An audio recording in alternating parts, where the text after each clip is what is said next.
Issiq kunlarda joni rohati bo'ladigan ushbu ruletni siz aniq ko'rmagansiz. Yumshoq biskvit, morojniy krem, ichida esa noodatiy bir narsa. Tuxum sarig'iga shakar, sut, yog', vanil qo'shib aralashtirasiz. Un va qabartmani elakdan o'tkazib, bitta massa holatiga keltiring. Tuxum oqini bir chimdim tuz bilan mikserda yaxshilab ko'pirtirib olamiz. Qoidasi shakarni oz-ozdan solish. Ko'pikli massani 3 qismga bo'lib, tuxum sarig'idan tayyorlangan massaga qo'shamiz. Listga solib, oldindan qizdirilgan pechga jo'natamiz.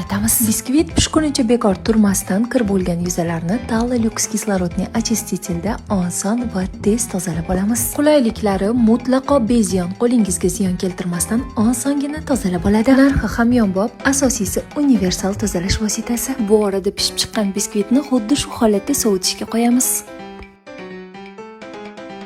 Bu biskvitga propitka shart emas. Ichiga mevali bilan beze qo'yib, o'rab morozinnikka jo'natasiz. Morojniy krem, yumshoq biskvit, beze hamda mevali ajoyib uyg'unlik.